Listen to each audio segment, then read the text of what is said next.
Welcome to my channel. I hope you guys are doing well. तो आज के इस लेक्चर में हम पढ़ेंगे 7 क्रिस्टल सिस्टम्स। ठीक है, देखो मैं ना सॉलिड स्टेट चैप्टर की ऑलरेडी 3 वीडियोस अपलोड कर चुकी हूँ। अगर वो आपने नहीं देखी ना तो उनका लिंक डिस्क्रिप्शन बॉक्स में दिया हुआ है, आप वहाँ से जाके देख सकते हो। तो चलिए स्टार्ट करते हैं आज का टॉपिक 7 क्रिस्टल सिस्टम। ठीक है, तो लास्ट लेक्चर में हमने पढ़ा था कि एक यूनिट सेल को करेक्टराइज करने के लिए उसके 6 पैरामीटर्स होते हैं। 3 axial distance A, B and C. ठीक है, 3 तो ये हो गए axial distance A, B and C.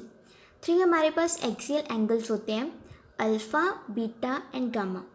Alpha is present between the edge B and C, beta is present between the edge A and C, gamma is present between the edge A and B. ठीक है, तो बस इन्हीं parameters की help से ना हम further जो 7 क्रिस्टल सिस्टम है वो स्टडी करेंगे। ठीक है, तो देखिए हम ना जनरली इन 7 क्रिस्टल सिस्टम को याद करते समय कंफ्यूज हो जाते हैं कि किस में कौन सी लेंथ इक्वल है, किस में कौन सा एंगल 90 के इक्वल है, किस में नहीं है। तो उसी प्रॉब्लम को सॉल्व करने के लिए ना मैंने एक ट्रिक बनाई है, बस आपको वही सीक्वेंस फॉलो करनी है। जैसे CT और HMT, ये लेटर्स डिनोट कर रहे हैं वर्ड्स को। Cubic, T4 tetragonal unit cell, O4 orthorhombic, R4 rhombohedral, H4 hexagonal, M4 monoclinic, T4 triclinic. बस आपको यही एक सीक्वेंस है ना वो याद रखनी है। अगर आपको ये भी थोड़ा डिफ़िकल्ट लग रहा है ना तो अब ये देखो, क्यूट और हसमुख टीना, ये बहुत इजी मेथड है याद करने का।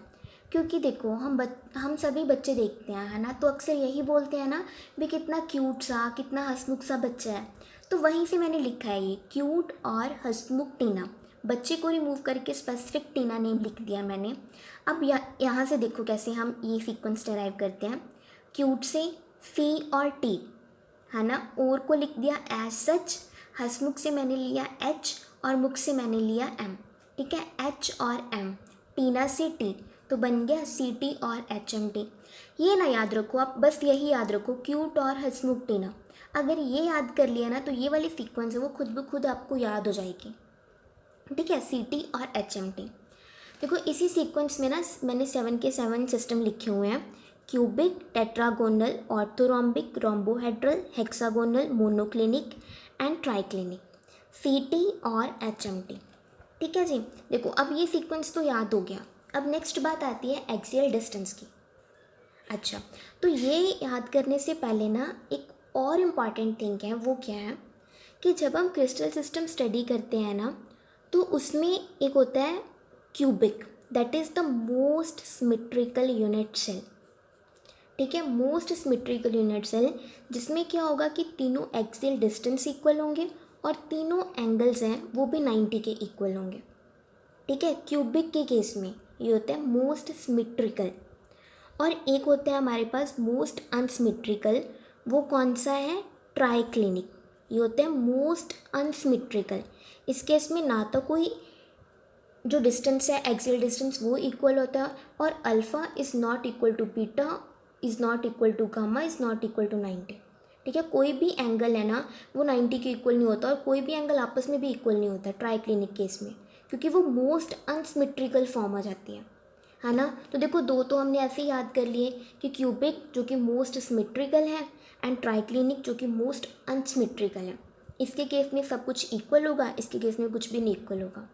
ठीक है, तो नेक्स्ट देखो अब हम सभी के केस में कैसे याद करेंगे। पहले हमने क्या किया कि तीनों को इक्वल कर दिया है ना, A equal to B equal to C, फिर एक को नॉट इक्वल, फिर दोनों को नॉट इक्वल लिख दिया। अब यही सेम पैटर्न मैंने नेक्स्ट 3 के लिए भी एज सच रिपीट कर दिया है ना। पहले हमने वही वाला पैटर्न एज सच रिपीट कर दिया।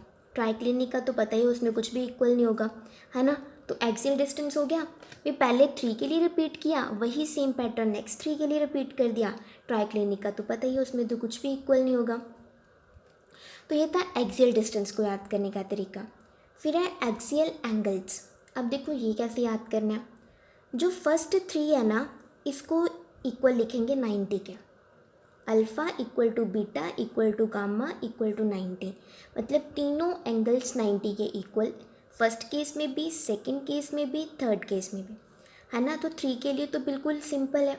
अब फोर्थ केस में क्या करो कि पहले तो तीनों को इक्वल किया 90 के, अब तीनों को अनइक्वल कर दिया 90 के, ठीक है। तो हो गए 4 पहले याद। ट्राइक्लिनिक का तो सिमेट्रिकल है, इसमें तो कुछ नहीं इक्वल रखना, सारा कुछ अनइक्वल लेके चलना, ठीक है। तो अब बात आए, अब बच्चे हमारे पास 2 हेक्सागोनल एंड मोनोक्लिनिक। हेक्सागोनल का ये हम याद रख सकते हैं कि one of the angle is 120, कि वन एंगल है ना वो 120 के इक्वल होता है और 2 90 के इक्वल होंगे। फिर बच्चा मोनोक्लिनिक, बस आपको ये याद रखना है बस सिर्फ एक, है ना, कि इस केस में क्या होगा कि अल्फ़ा और gamma equal to 90, beta is not equal to 90, बस ये थोड़ा अलग से है, बाकी सारे तो बिल्कुल सेम है ना। कि देखो फर्स्ट 3 के केस में ऑल द 3 इक्वल्स टू 90, फोर्थ के केस में हमने काम बिगाड़ दिया कि हमने तीनों को नॉट इक्वल लिख दिया 90 के। ट्राइग्लिनिक का पता ही है, उसमें तो कुछ भी इक्वल नहीं होगा, ठीक है। हेक्सागोनल का 1 is equal to 120 one angle, and जो मोनोक्लिनिक है बस उसका याद रखना है कि beta not equal to 90, alpha and gamma angle है जो वो इक्वल होंगे 90 के। अब एग्जांपल्स, ये भी इम्पॉर्टेंट है ना। क्यूबिक के केस में तो याद हो ही जाएंगे क्योंकि ये तो चलता रहेगा काम आगे भी, है ना। NaCl क्यूबिक है, KCl क्यूबिक है, बस वही याद रखना है, ठीक है। तो देखो NaCl क्यूबिक की example NaCl, KCl, zinc blende. Trigonal के केस, सॉरी टेट्रागोनल के केस में देखो T4 टेट्रागोनल, T4 10, तो ये तो इजी हो गया काम, है ना। T से टेट्रागोनल, T से 10, वाइट 10 इसकी एग्जांपल याद कर लो। फिर ऑर्थोरोम्बिक, ऑर्थोरोम्बिक के केस में भी सिंपल है। रोम्बिक सल्फर, सल्फर की ना टाइप्स होती हैं, रोम्बिक, मोनोक्लिनिक, तो मोनोक्लिनिक के केस में मोनोक्लिनिक सल्फर मेंशन कर दो, रोम्बिक के केस में रोम्बिक सल्फर मेंशन कर दिया। फिर आती है बात रोम्बोहेड्रल की, इस केस में कैल्साइट, क्वार्ट्ज, ये एग्जांपल्स मेंशन करनी है। हेक्सागोनल के केस में ग्रेफाइट, मोनोक्लिनिक का तो कर ही लिया कि मोनोक्लिनिक सल्फर मेंशन कर देंगे। ट्राइक्लिनिक के केस में copper sulphate pentahydrate, K2Cr2O7 etcetera, ठीक है। तो ये था मेथड याद करने का 7 क्रिस्टल सिस्टम। अब देखो मैंने ना सभी के एक डायग्राम्स बनाए हैं, cubic unit cell, tetragonal unit cell, orthorhombic unit cell, rhombohedral, hexagonal, monoclinic, triclinic. बस मेथड वही है कि वो याद रखना है, क्यूट और हसमुख टीना, क्यूट से CT और को SH, फिर हसमुख से H और M, टीना से T, क्यूट और हसमुख टीना। तो हमारा 7 क्रिस्टल सिस्टम याद हो जाएगा। तो यहीं पे 7 क्रिस्टल सिस्टम तो ख़त्म हो गया। अब एक नेक्स्ट और इम्पॉर्टेंट बात आती है कि हमारे पास 7 क्रिस्टल सिस्टम और 14 ब्रेविस लैटिस होते हैं, ठीक है। ब्रेविस लैटिस की मतलब सेम लैटिस जैसे हमने पहले स्टडी किया है ना, लैटिस की डेफिनेशन पॉइंट्स होते हैं वही सेम चीज़, बट ये जो 14 ब्रेविस लैटिस है ना, ये मतलब after the name of scientist पढ़ा ब्रेविस लैटिस। तो उसने क्या किया था कि इन 14 ब्रेविस लैटिस को इन 7 जो क्रिस्टल सिस्टम है ना, इनमें इनकी ग्रुपिंग की थी, ठीक है। 14 को 7 क्रिस्टल सिस्टम में के अंदर ग्रुप किया, ठीक है, उसके अंदर ग्रुपिंग की। अब कैसे ग्रुपिंग की, ये भी, इसको भी याद करने के लिए देखो एक मेथड लिखते हैं हम। तो पहले सिस्टम ये मैंने वैसे ही लिख लिया जैसे हमने याद किया, CT और HMT। फिर प्रिमिटिव, हमने ये पढ़ा था ना, primitive unit cell, body centred, face centred, end centred last video में। प्रिमिटिव में क्या होता है कि all the points are present at the corners, इसमें क्या होता है कॉर्नर्स पे तो होते ही हैं प्लस एक बॉडी सेंटर में भी होते हैं। इसमें फेस सेंटर्ड में, इसमें भी क्या होगा कि कॉर्नर्स पे तो होंगे, है ना, plus centre of each face पे भी प्रेजेंट होंगे। एंड सेंटर्ड में क्या होता है कि कॉर्नर्स पे तो होंगे प्लस जो ओपोजिट फेसेस है ना उनके सेंटर में भी प्रेजेंट होंगे। तो अब 14 ब्रेविस लैटिस की ग्रुपिंग कैसे हुई इनके बीच, है ना। तो आपको बस क्या करना है, पहले ऐसे ही लिखना है, यहाँ पे वही जो हमने सीक्वेंस पहले की उसके अकॉर्डिंग 7 क्रिस्टल सिस्टम लिख लिए। फिर एक नंबर याद करना है 7322। अब इसका क्या मतलब है, देखो प्रिमिटिव के नीचे लिखा 7, मतलब जो प्रिमिटिव टाइप है ना वो प्रेजेंट है in all the 7 unit cells, ठीक है जी। जो प्रिमिटिव है ना वो प्रेजेंट है इन ऑल द टाइप्स। जो हमने 7 क्रिस्टल सिस्टम पढ़े हैं ना, इन 7 के 7 में ही प्रिमिटिव टाइप है वो प्रेजेंट है।